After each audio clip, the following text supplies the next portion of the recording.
Hello and welcome to competition doctor. मेरा नाम है शुभम और संकल्प बैच की लगभग आज ये 7वीं क्लास है, ठीक है ना।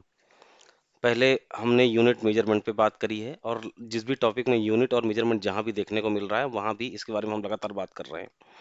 फोर्स की बात कर ली, गति के नियमों की बात कर ली, न्यूटन के लॉज की बात कर ली। आज हम ग्रेविटेशन पे बात करेंगे, ठीक है।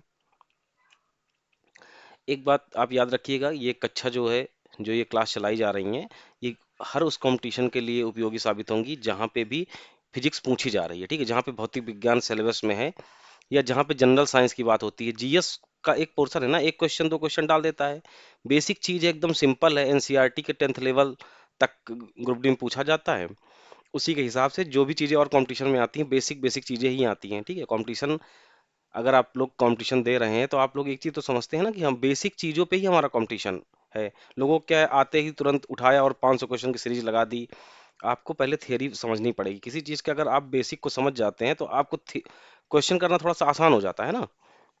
तो जहां भी जनरल कंपटीशन भी पूछा जा रहा है, अब एक बार इस क्लास को करिए, मेरे कहने पे एक बार पूरा पढ़िए। आपको चीजें फिजिक्स के नजरिए से देखेंगे तो आसान लगेगी। इसके बाद जब हम प्रीवियस आंसर सीरीज लेके आएंगे तो आप खुद देखेंगे कि आपको पढ़ने से कितना लाभ मिल रहा है, ठीक है ना। शुरू करते हैं गुरुत्वाकर्षण। अब गुरुत्वाकर्षण क्या होता है? ग्रेविटेशन इसको अंग्रेजी में कहते हैं, ठीक है। अब ग्रेविटेशन से अगर एक जनरल बात की जाए तो आप क्या समझते हैं ग्रेविटेशन? अगर आपको पूछा जाए कि ग्रेविटी क्या है तो आप यही तो समझते हैं कि दो चीजें, जैसे पृथ्वी पे कोई, ये मान लो आप हैं, ठीक है। आपके हाथ में अगर ये सेब है, सेब नीचे को गिरता है तो आपको यही तो पता है कि पृथ्वी जो है ग्रेविटी लगा रही है, तभी इसकी वजह से नीचे गिरता है, ऊपर को नहीं उड़ के गया। ग्रेविटेशन हमको लगभग ऐसा ही तो मोटा मोटा अगर हम देखा तो यही तो पता है ना। ग्रेविटेशन के बारे में कहा जाए तो हमको यही पता है। अच्छा, ब्रह्मांड में सभी वस्तुएं एक दूसरे को आकर्षित करती हैं, ठीक है। कोई भी चीज है उसके एक दूसरे को आकर्षित करती है ब्रह्मांड में। वस्तुओं के इसी आकर्षण बल को गुरुत्वाकर्षण कहते हैं। ये गुरुत्व का आकर्षण ही तो है कि ब्रह्मांड में जैसे चंद्रमा जो है वो पृथ्वी के चक्कर काट रहा है, लोग कहते हैं, विज्ञान कहता है। लोग क्या कहेंगे, कैसे काट रहा है? क्योंकि इसके, इन दोनों के बीच में कोई एक बल लग रहा है, इसी वजह से तो एक दूसरे से रुके हुए हैं। या तो एक दूसरे से नहीं तो आके चिपक ही जाते, या तो कहीं दूर चले जाते, ठीक है।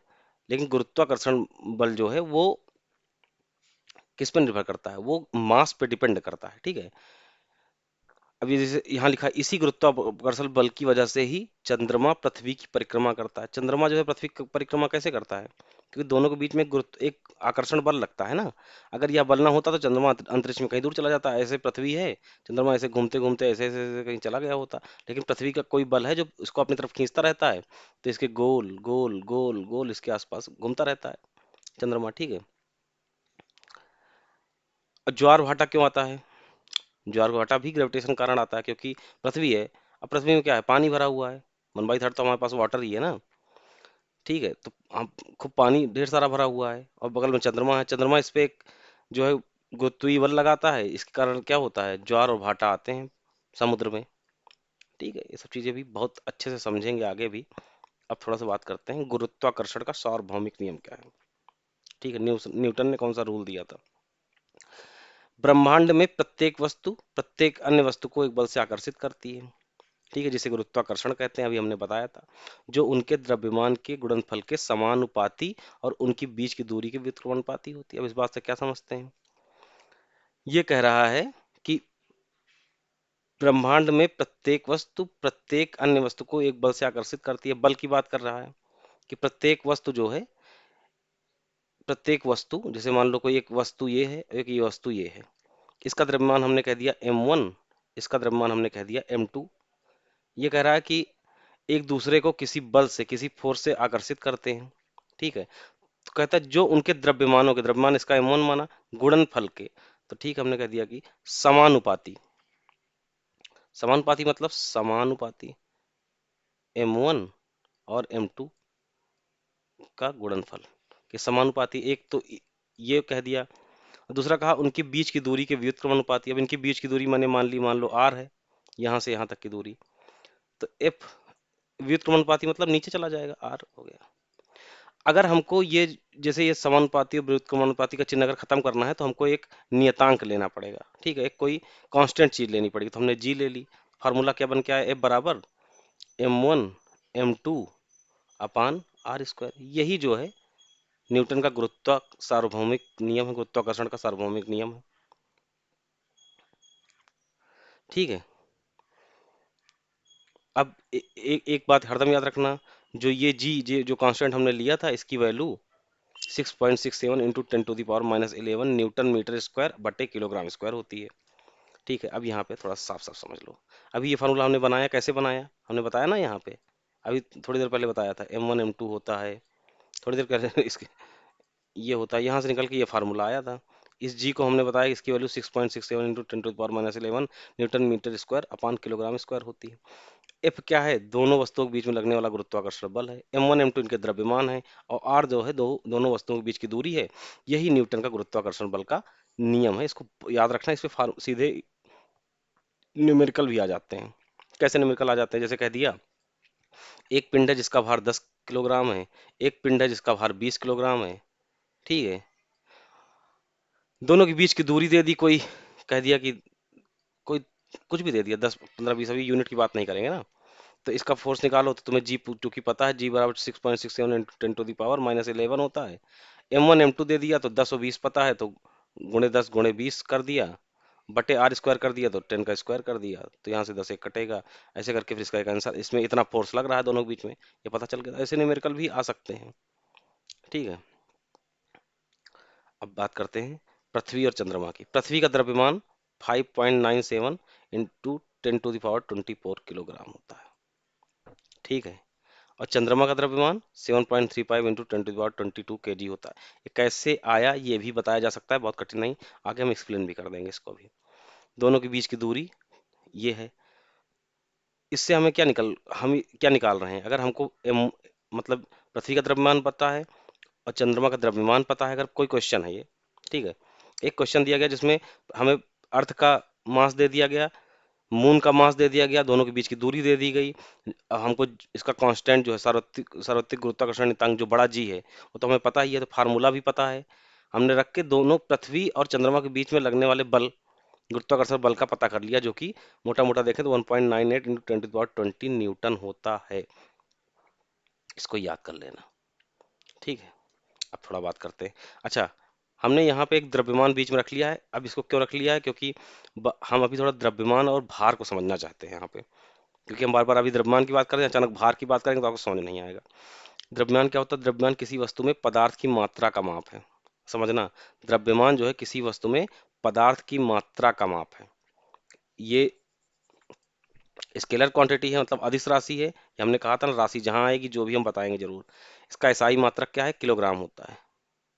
ठीक है, यदि वस्तु पृथ्वी, चंद्रमा या अंतरिक्ष में हो, द्रव्यमान सब जगह समान रहता है। द्रव्यमान जो है, मास जो है किसी चीज का, वो चाहे अर्थ पे हो, ठीक है, मून पे हो, ठीक है, चाहे अर्थ पे हो चाहे मून पे हो, या कहीं भी अंतरिक्ष में हो, कहीं कहीं भी हो, द्रव्यमान सदैव समान रहता है।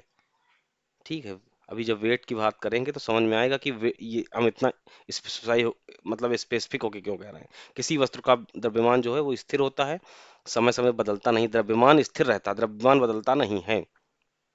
यदि किसी वस्तु में पदार्थ की मात्रा 10 किलोग्राम है, तो द्रव्यमान 10 किलोग्राम होगा। ठीक है, चाहे वो पृथ्वी पे हो चंद्रमा पे हो, द्रव्यमान 10 है होगा। ठीक है, एक फुटबॉल है, एक लोहे की गेंद दिखने की, अब एक फुटबॉल है, एक लोहे की गेंद है, देखने में दोनों समान है, लेकिन लोहे की गेंद जो है इसका द्रव्यमान अधिक होगा, क्योंकि इसके अंदर इसका द्रव्यमान, इसका भार अधिक होगा। ये बात याद रखना। अब भार क्या होता है, अभी तो द्रव्यमान की बात कर रहे थे, अब भार क्या होता है, द्रव्यमान से में जी से मल्टीप्लाई कर दो, भार निकल आए। किसी वस्तु पर पृथ्वी या अन्य ग्रह उपग्रह पर द्वारा लगाया गया गुरुत्वाकर्षण बल ही उस वस्तु का भार है। भार क्या है, डब्लू है। मास मतलब द्रव्यमान, जो पीछे बात हो रही थी, गुणे एक्सेलरेशन ड्यू टू ग्रेविटी। ठीक है, ग्रेविटी से कितना एक्सेलरेशन हो रहा है ये भी हमको देखना पड़ेगा। तो जी, जैसे पृथ्वी पे जी 9.8, हम मोटा मोटा 10 मान लेते हैं, तो किसी चीज का मास 10 है, तो इसका ये वाला 10 भी ऐड होगा साथ में, तो इसका अगर वेट किया जाए तो 100 हो जाएगा, क्योंकि उसमें नीचे की ओर एक ग्रेविटी, पृथ्वी एक अपनी तरफ खींच भी रहा है ना किसी बल से, उसको भी देखा जाएगा। इसीलिए हम आपको जब बल वाला चैप्टर पढ़ा रहे तो हमने बताया था कि एक वस्तु पे कई तरह के बल लगते हैं। भार एक बल है, हरदम याद रखना, भार जो है वो एक बल है, इसे न्यूटन में मापा जाता है। भार स्थान बदलने पर बदलता है। ठीक है, जैसे पृथ्वी पर जी अलग है, चंद्रमा पे जी अलग हो जाएगा। ठीक है। पृथ्वी पे जी तो 9.8 है, लेकिन चंद्रमा पे अगर जी निकाला जाए तो इसका लगभग 1/6 होता है चंद्रमा पे। चंद्रमा पे जी, अगर मून का जी देखा जाए तो इसका लगभग 1/6 होता है मून पे जी। तो वहां पे किसी व्यक्ति व्यक्ति की भार की बात अगर की जाए तो यहाँ अगर मान लो उसकी 60 है तो चंद्रमा पे जाएगा तो वो 10 हो जाएगा। वहां 1/6 कम है ना। लेकिन अगर मास की बात की जाए तो मास दोनों जगह बराबर ही होगा। इस बात को समझना थोड़ा सा। अभी बताया कि न्यूटन है ये। अब जैसे मास का बताया था हमने, तो मास को हमने कहा था कि वो अदिश है, लेकिन अगर भार की बात की जाए तो उसकी दिशा होती है। वजन इसके स्थान पर निर्भर करता है, ठीक। वजन की अपनी पृथ्वी पर अलग, मतलब भार पृथ्वी पर अलग होगा, चंद्रमा पर अलग होगा, अंतरिक्ष में अलग होगा, लेकिन मास की बात की जाए तो सब जगह बराबर होगा। याद रखना। चंद्रमा का गुरुत्वाकर्षण त्वरण पृथ्वी के गुरुत्वाकर्षण त्वरण से कम होता है। चंद्रमा पे कम होता है क्योंकि चंद्रमा में वस्तु का भार उसके भार का 1/6 भाग ही होगा। किसी वस्तु का भार कैसे निकालते हैं? किसके द्रव्यमान के समानुपाती होता है? अभी हमने बताया W बराबर mg होता है। g जो कि एक कांस्टेंट है, W directly proportional to m हो जाएगा। बात को समझो। अब बात कर लेते हैं कुछ। यदि किसी वस्तु का द्रव्यमान 10 किलोग्राम है, अगर उसका द्रव्यमान मतलब मास 10 kg है तो उसका भार कितना होगा? तो W बराबर 10 गुणे g कितना है, मोटा मोटा 10 ही रख लेते हैं, तो 100 न्यूटन हो जाएगा। अब 100 न्यूटन हो गया। अगर चंद्रमा पे देखा जाए तो चंद्रमा पे क्या होता है? जैसे हमने बताया कि यहाँ पे हमारा 10 मतलब जी की वैल्यू 10 है लगभग, या 9.8 रख लेते हैं, तो इसका बटे 6 कर देंगे तो लगभग 1.6 मीटर पर सेकंड स्क्वायर आ जाएगा। जी की वैल्यू ये चंद्रमा पे है क्योंकि वो 1/6 से कम हो जाती है। तो वहां पे अगर भार देखेंगे तो यहाँ 10 है, तो वहां 1.6 से मल्टीप्लाई करा देंगे तो 16 ही हो जाएगा। ठीक है। तो जिस व्यक्ति का भार लगभग यहाँ 100 है, उस व्यक्ति का भार वहां लगभग 16 ही होगा। कहाँ? वहां कहाँ? ये मून की बात हो रही है, ये पृथ्वी की बात हो रही है। अब समझ में आया कि नहीं आया अभी? मतलब पृथ्वी के भार पे जो आपका भार होगा, आपका मतलब किसी भी पिंड का, व्यक्ति का, जिस चीज का भी हम नाप रहे हैं, तो क्योंकि m और g होता है ना, तो यहाँ पे g मतलब पृथ्वी पे g, चंद्रमा के g पे एक लगभग 1/6 का अंतर है। ठीक है। तो यहाँ अगर 100 है तो यहाँ 16 ही होगा। चलो आगे बढ़ते हैं, बहुत खींचो ना इस चीज को, आएगा पेपर में, ऐसे सिंपल चीजें ही आती हैं। एक्सेलरेशन ड्यू टू ग्रेविटी क्या होता है? गुरुत्वीय त्वरण जिसको कहते हैं वो क्या है?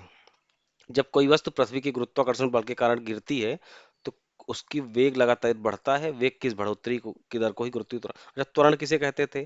टाइम के साथ वेग बढ़ता था, इसी को तो त्वरण कहते थे। त्वरण एक्सेलरेशन क्या था? यही तो था कि वेग बढ़ रहा है, जैसे पृथ्वी सेब गिरा पृथ्वी की तरफ, तो पहले आ रहा तेजी से नीचे आते समय स्पीड बढ़ाएगा ना। इसको क्या कहेंगे? ये त्वरण है, लेकिन गुरुत्व बल के कारण लग रहा है तो गुरुत्वीय त्वरण हो गया। ठीक है। सरल शब्दों में समझते हैं। पृथ्वी के आकर्षण के कारण वस्तु जो त्वरण प्राप्त करती है उसे ही जी कहते हैं। अभी हमने बताया आपको, पृथ्वी एक पूर्ण पूर्ण गोला नहीं है। पृथ्वी गोलाकार तो है नहीं। पृथ्वी दो ध्रुवों पे चपटी हुई है ना। ध्रुव पे भूमध्य रेखा की ओर पृथ्वी की त्रिज्या बढ़ती है। जी का मान भूमध्य रेखा की तुलना में ध्रुवों पर अधिक होता है। तो एकदम याद रख लेना कि जो भूमध्य रेखा पर है, जी का मान ध्रुवों पर अधिक है, भूमध्य रेखा पे कम है। इक्वेटर पे कम होता है, ध्रुवों पे अधिक होता है। अगर ध्रुव की बात की जाए तो मतलब मान लो ऐसे मोटा मोटा मान लेते हैं ऐसे, तो यहाँ पे अधिक होगा और इस लाइन पे कम होगा, या इस लाइन पे कम होगा, इसे मान लो। जो भी समझना समझ लो।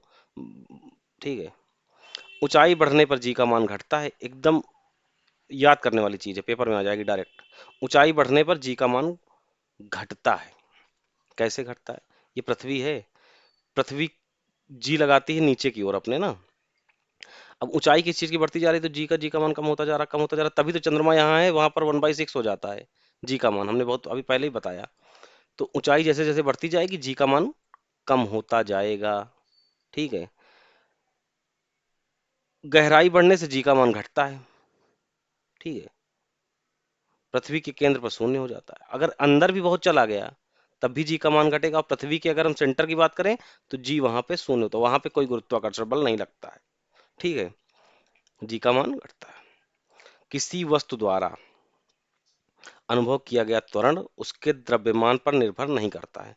ठीक है। किसी वस्तु पे अगर कोई त्वरण लग रहा है तो उसके द्रव्यमान पे त्वरण निर्भर नहीं करता है, चीज याद रखना, त्वरण हरदम वेग पे निर्भर करेगा, है ना।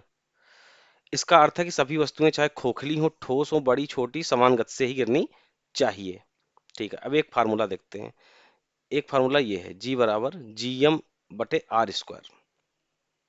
ठीक है, जी बराबर जी एम बटे आर स्क्वायर, वो जो एफ बराबर जी M1 M2 upon R square था, उसी से निकला हुआ फार्मूला ये भी है।